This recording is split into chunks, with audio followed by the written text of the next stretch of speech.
Welcome to my YouTube channel Avinash Pawar EMRS. Today we are going to study textbook in English for class 11 Hornbill chapter number 8 Silk Road आणि त्याच्यामध्ये आपण second part पाहणार आहोत.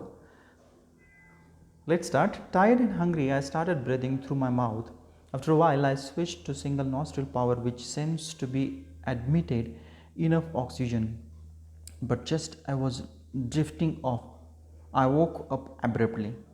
आणि मग आम्ही दार्चन इथे गेल्यानंतर मी खूप थकलेलो होतो, भूकही खूप लागली होती आणि मग मी तोंडाने श्वासोश्वास घ्यायला सुरुवात केलेली आहे, कारण मला सर्दी झालेली होती असे रायटर आपल्याला सांगतात.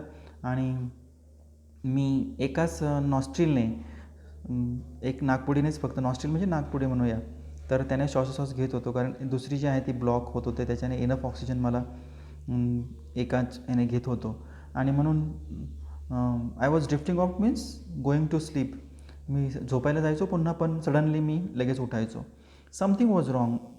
माय chest felt strangely heavy and I sat up. आणि काहीतरी चुकीचं झालं होतं, बरोबर आहे. आणि माझी जी चेस्ट आहे, माझी छाती आहे, ती जड अशी झाली होती आणि मी उभा राहिलो. So a movement that cleared my nasal passage almost instantly and relieved the feeling in my chest. Curious, I thought. आणि मी ज्यावेळेस बसायचो, उभं राहायचो, त्यावेळेस माझी नागपुडी जी आहे दोन्ही पण, ती मोकळी व्हायची आणि चेस्ट पण बरोबर व्हायची, ठीक व्हायची. परंतु मी झोपलो की पुन्हा ते ब्लॉक होत होती, चेस्ट हेवी होत होती, मला श्वासोश्वास घेता येत नव्हता. These are the national symptom we can set of cold. I lay back down and tried again. Same result. I was on the point of disappearing into the land of Nod when something told me to. आणि land of Nord म्हणजे काय? State of sleep.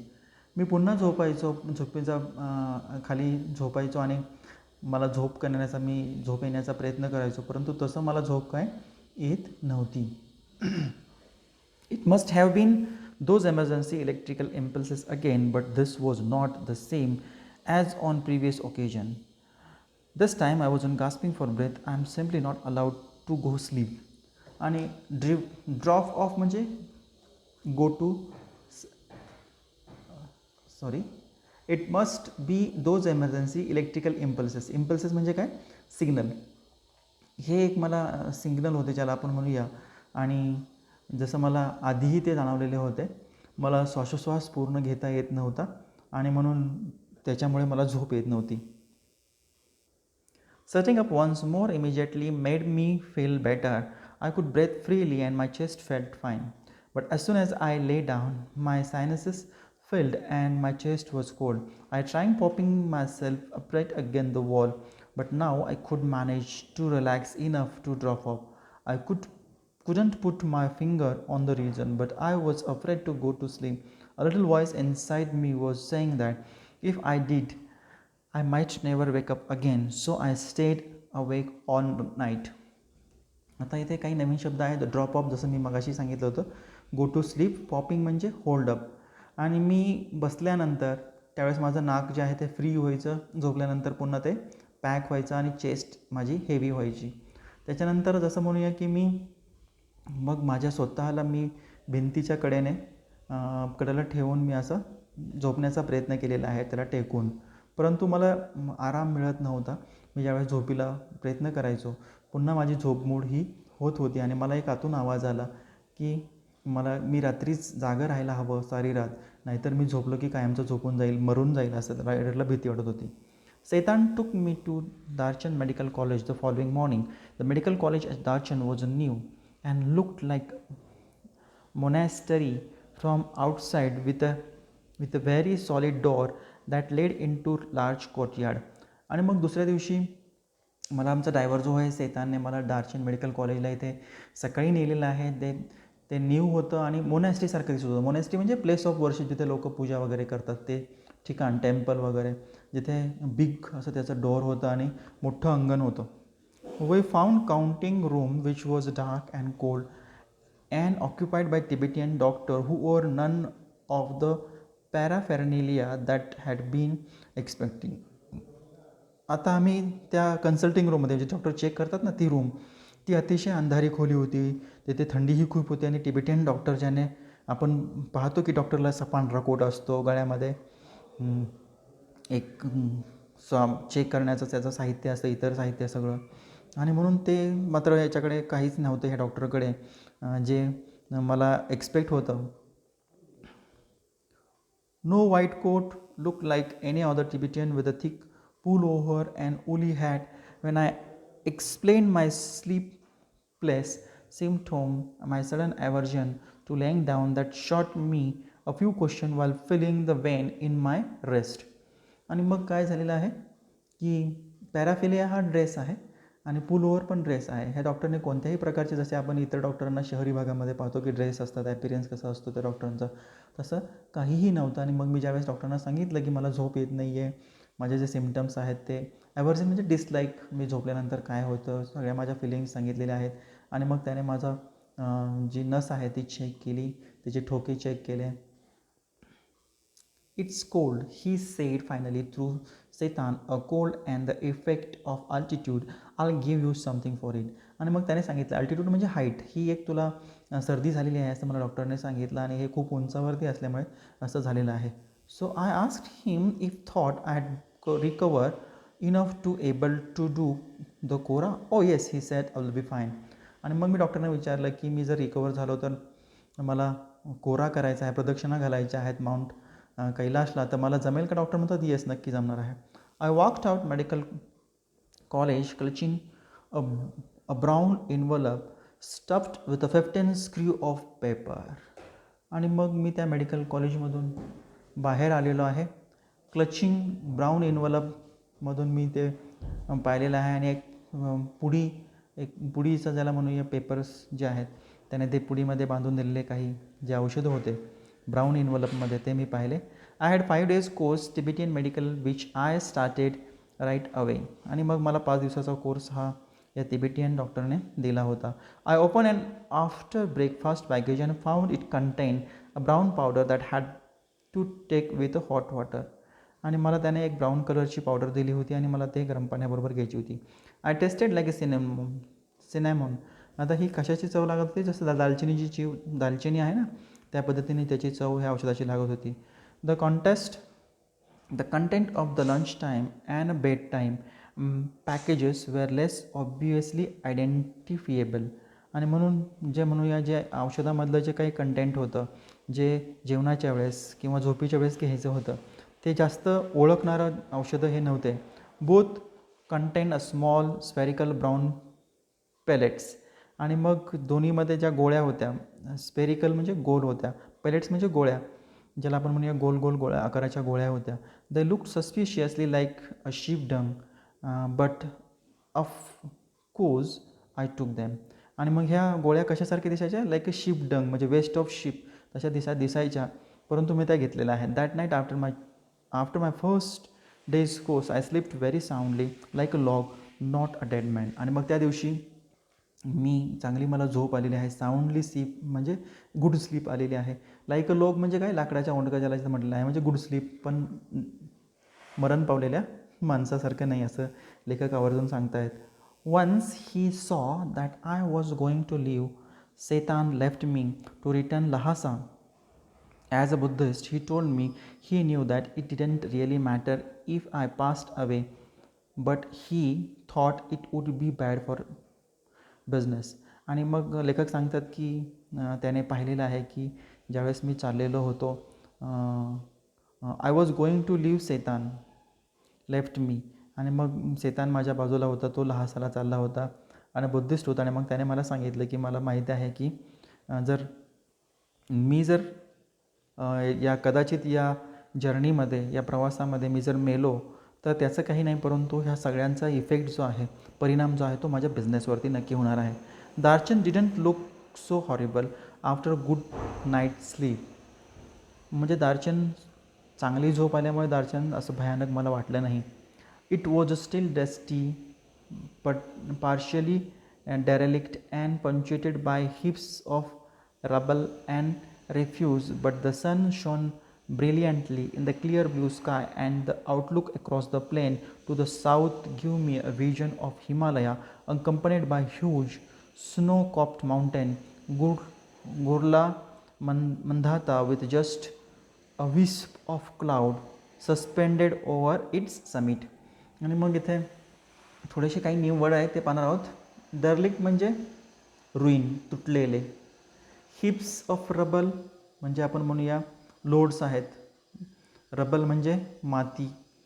आणि इथे एक आणखीन आहे wisp म्हणजे ज्याला म्हणूया हलकं, स्मॉल अमाऊंट ऑफ समथिंग. आणि समिट म्हणजे उंचावरचं टोक. तर तिथे गेल्यानंतर दार्चन आम्हाला हॉरिबल, डिडंट लुक हॉरिबल म्हणजे जास्त भयानक वाटत नव्हतं. चांगली मला झोप आलेली आहे. आणि जे काही त्या ठिकाणी मात्र खूप सारे मातीचे ढिगारे होते, गार्बेज होता, ज्याचे तुकडे हे सगळीकडे पडलेले होते. आणि जो आकाशामध्ये सन जो होता तो तेजस्वी होता. आकाश निळभोर असं आकाश होतं. आणि साऊथकडे जाताना अतिशय प्लेन, सगळी सपाट जमीन ही होती. आणि मग मला हिमालयाच्या south give me a vision of Himalaya, मला तिकडून हिमालय पण दिसत होता. आणि त्याच्यावर खूप सारे आपण म्हणूया स्नो कॅप्ड माउंटेन, एक माउंटेन दिसला ज्याच्यावर खूप सारा बर्फ होता आणि त्याचं नाव होतं गुरिला मंडाटा. आणि त्यानंतर मला थोडंसं हलकं वाटलेलं आहे की ते जे शिखर आहे ते शिखर मला दिसलेलं आहे. त्याच्यावरती हलकेसे आपण म्हणूया की क्लाउड पण, ढग पण आलेले होते. The town had a couple of rudimentary general store selling Chinese cigarette, soap and other basic provision as well as using string of pair flag. आता तिथे गेल्यानंतर, त्या टाऊनमध्ये गेल्यानंतर, रुडिमेंटरी म्हणजे बेसिक और प्रायमरी स्टोअर होतं जिथे चायनीज सिगारेट होते, साबण होते, त्याचबरोबर पूजा करण्याचं साहित्य होतं जशी माळ होती. In front of one men gathered in the afternoon for the game of pool. आणि एक माणूस तो पुढे आलेला आहे गेम ऑफ पूल, हा गेम खेळण्यासाठी आहे. Battered table looking supremely incongruous in the open air, while nearby women washed their long hair in the icy water of the narrow brook that bubbled down past my guest house. Darchan felt relaxed and unhurried, but for me it came for a significant drawback. There were no pilgrims. आता दार्चनचा अनुभव इथे लेखक सांगत आहेत. इनकॉग्रस म्हणजे strange. तिथे गेल्यानंतर एक माणूस पूलचा गेम खेळण्यासाठी आलेला आहे. आणि मग परंतु जो टेबल होता तो अतिशय स्ट्रेंज होता. ओपन हवेमध्ये तो ठेवलेला होता. तिथे काही स्त्रिया होत्या, त्या जिथे बर्फ आहे त्या बर्फाच्या पाण्यामध्ये त्यांचे लाँग जे हेअर आहेत, केस आहेत, तिथे त्या नॅरो स्ट्रीम, ब्रुक म्हणजे स्ट्रीम, एक प्रवाह, पाणी जिथून जात होतं तिथून ते नदीसारखं म्हणूया प्रवाह, त्यात आंघोळ करत होत्या. बबल्ड इथे आहे सॅड असा तिथे अर्थ आहे. आणि मग दार्चन मला रिलॅक्स्ड वाटलं.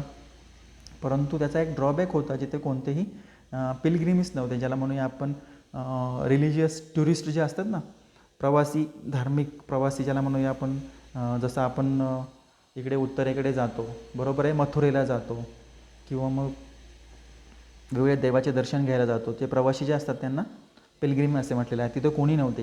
I had been told that at night of pilgrimage season, at the height of the pilgrimage season, the town was bustling with visitors. Many bought their own accommodation, enlarging the settlement round its edge as they set up their tent, which spilled down on the plain. Had been tamed by arrival of the beginning of the season, but it seemed I was too early. आणि मला तिथे कोणतेही धार्मिक, ज्याला म्हणूया प्रवासी, तिथे कोणतेही नव्हते. आणि मग तो नेमके सीझनचा काळ नव्हता जिथे विजिटर्स अतिशय कमी असतात. आणि मग तिथे मी ज्यावेळेस विजिटर येतात ते काही असे राहत नाहीत, ओपन एअरमध्ये ते टेंट लावतात आणि तिथेच ते राहतात. आणि हा आपण म्हणूया त्यांचा येण्याचा हा सुरुवातीचा काळ होता ज्यावेळेस मी त्याच्या खूप अगोदर आलेलो होतो. One afternoon I sat pondering my option over a glass of tea in Darchen's only in cafe. After little consideration, I concluded they were severely limited. Clearly, I hadn't made much progress with my self-help program on positive thinking. आणि मग एका दुपारच्या वेळेस मी बसलेलो होतो. मी चहा घेत होतो दार्चनच्या एकमेव असं कॅफे जे होतं तिथं. आणि ज्याला तिथे मी गेल्यानंतर जे अतिशय एकमेव असं ते होतं. आणि मग मी थोडंसं माझ्या सेल्फ हेल्प प्रोग्रॅमविषयी, स्वयंमदत कार्यक्रम ज्याला म्हणूया की पॉझिटिव्ह थिंकिंग, सकारात्मक विचार करण्यासाठी, त्याच्यावर मी विचार करत होतो असं इथे रायटर आपल्याला सांगतायत. In my defence, it hadn't been easy with all my sleeping difficulties, but however I looked at it, I could only wait. आणि मग माझ्या डिफेन्ससाठी, माझ्या संरक्षणासाठी मी हे इझी नव्हतं की माझ्याकडे फक्त झोपण्याचेच माझा अडचण होती, परंतु मला आता वाट पाहायची होती, एवढंच फक्त मला इथे सांगायचं आहे, म्हणायचं आहे. So the pilgrimage trail was well trodden but I didn't fancy doing at alone. Pilgrimage trail म्हणजे काय, जे काही रिलिजियस प्रवासी असतात ते तिथून जातात. वेल ट्रोडन म्हणजे ज्याच्यावर खूप वेळा आपण लोक गेलेले आहेत. So it is frequented by many travellers, जे खूप सारे लोक गेले आहेत, परंतु मला एकटं तेथे जायचं नव्हतं. The kora was seasonal because the part of the route were liable to backbone of snow. आणि म्हणून हा जो कोरा होता, जी फेरी होती माउंट कैलासला, तोही सीझनल होता आणि हा एक माझा पार्ट होता रूटचा, जो स्नोने, बर्फाने ब्लॉकेज झाला होता. I had no idea whether or not the snow had cleared, but I wasn't encourage by the chunk of dirty ice that still clung on the bank of Darchen's brook. आणि मग मी तिथं पाहिलेलं आहे की मोठ्या प्रमाणात मला कोराला जायचं आहे, परंतु रस्त्यामध्ये खूप सारा बर्फ कदाचित असण्याची शक्यता आहे, किंवा मला माहीत नव्हतं की खूप सारे ते डर्टी आईस, इथे लोक घाणेरडं जो काही बर्फ आहे त्याचे जे मोठ्या प्रमाणात लोडच्या लोड तिथे रस्त्यामध्ये असणार आहे. दार्चनच्या जे ब्रुक आहे, नदीचा जो स्ट्रीम आहे, त्याच्या नदीच्या कडेने सुद्धा तो असणार आहे. Since Setan had left, I hadn't come across any one in Darchen with enough English to answer even his most basic question. आता सेतान गेल्यामुळे मला कम्युनिकेशनचा बेसिक प्रॉब्लेम पण जाणवू लागलेला आहे की मला इंग्लिश बोलणारा तेथे माणसं जास्त नव्हती, म्हणून मला माझे जे काही बेसिक क्वेश्चन्स आहेत त्याचं उत्तरही मला मिळत नव्हतं. Until that is I met Norbu. The cafe was small, dark and cavernous with a long metal stove that ran down the middle. आता कॅव्हर्नस म्हणजे गुहा. नॉर्बू येथे आणखीन मला नॉर्बू हा एक व्यक्ती मिळालेला आहे, त्याच्याशी माझ्याशी भेट झालेली आहे, जिथे एक कॅफे होतं, ज्याला आपण म्हणूया जिथे आपण चहा पाणी घेऊ शकतो तिथे. आणि मग तिथे एक लहानशी अंधारी गुहेसारखं जे होतं, ज्याच्यामध्ये एक मेटलचा स्टोव होता जो मध्यवर्ती होता. The wall and the ceiling were रेत and sheet of multi coloured plastic. आणि म्हणून ज्याचे जे सेलिंग आणि वरचा जो भाग आहे, सेलिंग आणि जे काही भिंती आहेत, त्याच्यावरती रेत म्हणजे ट्विस्टेड असे पिळणे आपण म्हणूया, शीट्स ऑफ मल्टी कलरच्या प्लास्टिक्सने त्याचा सेलिंग किंवा त्याच्या ह्या होत्या, भिंती होत्या. Plastic of the striped variety, broad, blue, red, white, that is made in to stout Holomania shopping bags sold all over China and many other countries of Asia as well as Europe. As such, plastic must rate as one of the China's most successful exporting along the Silk Road today. आणि मग या ज्या गुहासारखे दिसणारे हे जे काही small cafe होता, त्या कॅफेमध्ये वेगवेगळ्या रंगाच्या भिंती आणि सेलिंग्सवर आपल्याला त्याला पाहायला मिळाले. त्याच्यामध्ये निळा, लाल आणि पांढरा रंग त्याच्यामध्ये होता. त्याचबरोबर प्लॅस्टिकच्या काही बॅग्स होत्या, ज्या सगळ्या चायनामध्ये विकल्या जातात. आणि एशियामध्ये, युरोपमधल्या एशियामध्ये, चायनामध्ये याचं प्रोडक्शन खूपच जास्त आहे. आणि आपण म्हणूया की प्लास्टिक जो वापरणं आहे चायनामध्ये, जो निर्यातही मोठ्या प्रमाणात सिल्क रोड मार्फत हा केला जातो, त्याचा रेट जास्त आहे.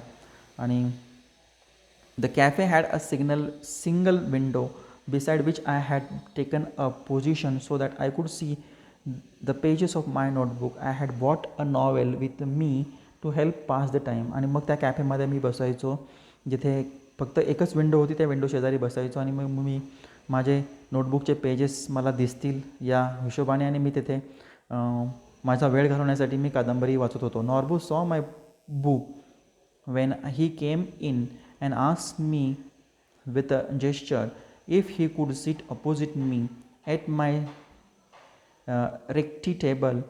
You English?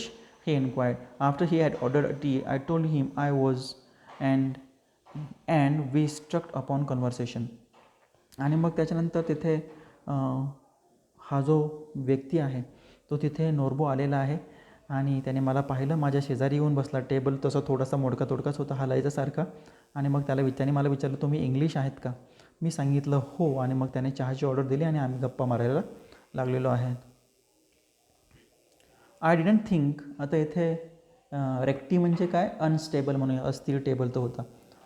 I didn't think he was from those part because he was wearing a Winchester, the metal rimmed spectacle of western style. मला तो वाटत नव्हतं की लोकल तिथला व्यक्ती आहे म्हणून, कारण त्याने त्याचे कपडे जे घातले होते ते विंचेस्टर होते आणि मेटल रिम स्पेक्टॅकल, म्हणजे स्पेक्टॅकलच्या ज्या त्याच्या दांड्या ज्या होत्या त्या वेगळ्या होत्या, वेस्टर्न स्टाईलच्या होत्या. He was Tibetan, he told me, but worked in a Beijing at Chinese Academy of Social Science and the Institute of Ethnic Literature. I assumed he was some sort of field work. आणि मग तो Tibetan होता. त्याने मला सांगितलं की Beijing येथे Chinese academy of social science इथे तो शिकत आहे आणि मग इन्स्टिट्यूट ऑफ इथनिक लिटरेचर इथे तो काम करत आहे. आणि मला असं वाटलं की तो तिथे फील्डवर कामासाठी आलेला असेल आणि तो कदाचित काहीतरी रिसर्च करायला असेल किंवा त्याचे काही पेपर्स लिहायला असेल. Yes and no, he said, I have come to do the kora, my heart jumped. पण तो हो नाही असं म्हटला आणि मग पण मी कोरा करायला आलेलो आहे. आणि मग मला माय हार्ट जम्प म्हणजे मला खूप आनंद झाला. Noru had been writing academic papers for about the Kailash kora and its importance in the various works of Buddhist literature for many years, he told me, but he had never actually done it himself. आता नोरेने खूप सारे writings, academic paper लिहिलेले होते की कैलाशचा कोरा कसा आहे, त्याचं महत्त्व काय आहे बुद्धिझम किंवा बुद्धिस्ट साहित्यामध्ये खूप वर्षापासून. आणि मग त्याने मला सांगितलेलं आहे, परंतु त्याने स्वतः कधी कोरावर प्रदक्षिणा घातलेल्या नाही आहेत. कोरा किंवा प्रदक्षिणा त्या कैलाशवर केलेल्या नाही आहेत. So when the time came for me to tell him what brought me to Darjin, his eyes lit up. We could be a team, he said excitedly. Two academics who have escaped from the library. Perhaps my positive thinking strategy was working after all. आणि मग इथे writer आपल्याला सांगतात की तो पण कोरा करणार होता, म्हणजेच माउंट कैलाशला प्रदक्षिणा घालणार होता. आणि मग दोघांचा पण एम एक होता आणि म्हणून आपण टीम बनूया दोघंजण आणि दोघं मिळून करूया.